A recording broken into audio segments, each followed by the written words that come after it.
खोखर साहब, इस वक्त फैज़ाबाद धरने का बड़ा जिक्र हो रहा है और हमने देखा है कि जनरल फैज़ साहब को नोटिस भी हुआ है और बाजवा साहब का भी जिक्र हो रहा है। लेकिन जब आप अपोजिशन में थे, आप बताएंगे कि वाकई कई मरतबा इस पर बात हो चुकी है, जनरल फैज़ साहब और जनरल बाजवा साहब का कितना अमल दखल था सियासत के अंदर? नादिर भाई, पाकिस्तान की तारीख में कौन सा ऐसा दौर गुजरा है कि जिसके अंदर ये चीफ ऑफ आर्मी स्टाफ या हमारे ISI के जो लोग हों उनका अमल दखल ना रहा हो? कोई ऐसा दौर नहीं गुजरा। हमने तो डायरेक्ट डिक्टेटरशिप्स देखी जिसमें डायरेक्ट आ गए वो, फिर हाइब्रिड का हमने निजाम देखा। किरदार बदलते रहते हैं, निजाम वही है। नहीं, लेकिन बाजवा साहब ने स्पीच तो की थी कि अब हमारा सियासत में कोई अमल दखल नहीं होगा। इसी तरह मेरे ख्याल से कैनी साहब ने भी की थी। अच्छा, माजी में। अच्छा। तो हर दौर में ये चलता आता। अब जिस तरह जो फैजाबाद धरने वाला जो केस है, उसके मेरे नजदीक जो सबसे इंपॉर्टेंट जो डिक्लेरेशंस जो उसके अंदर ऑब्जर्वेशंस दी गई, उसमें जो सबसे इंपॉर्टेंट बात है वो ये कि जो हमारी इंटेलिजेंस एजेंसीज हैं, इसका कोई पेरेंट लॉ मौजूद नहीं है। They operate in grey area. और उस पेरेंट लॉ के ना होने की वजह से बल्कि सुप्रीम कोर्ट के फैसले भी हैं कि इसके ऊपर कानून साजी की जाए।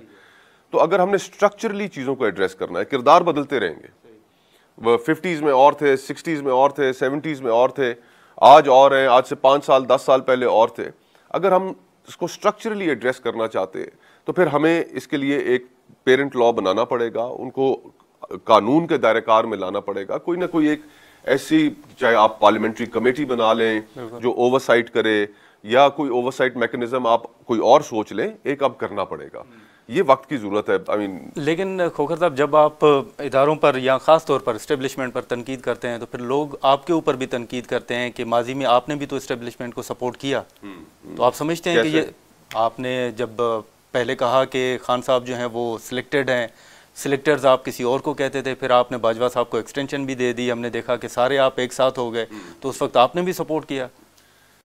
मुझे याद है मैं एक टीवी प्रोग्राम में था जिस दिन अगले दिन बाजवा साहब की एक्सटेंशन का कानून पेश होना था, और टीवी प्रोग्राम में मैंने कहा कि मेरे ख्याल से ये नहीं होना चाहिए, इसलिए नहीं होना चाहिए कि ये एक ठीक प्रेसिडेंट नहीं है। इसके मनफी असरात होंगे हमारी फ़ौज पे एज एन इंस्टीट्यूशन।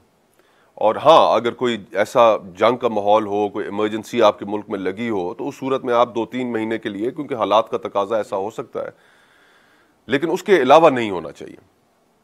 तो वो मैं प्रोग्राम से बाहर ही निकला तो मेरी पार्टी से फिर मुझे फ़ोन आ गया कि जी ये आप क्या कर रहे हैं, ऐसी बातें ना करें। तो मैंने फिर नहीं की उसके बाद वो बातें। तो एक पार्टी के अंदर जब इंसान होता है तो बहुत सी चीज़ें साथ चल रही होती हैं और फिर एक पार्टी डिसिप्लिन होता है।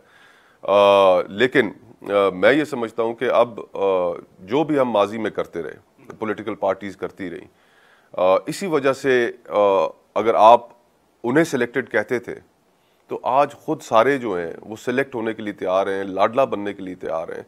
और जब हम ये देख चुके हैं कि इस निज़ाम ने और इस सियासत ने कभी डिलीवर नहीं किया, तो फिर बार बार ये करने की ज़रूरत क्या है?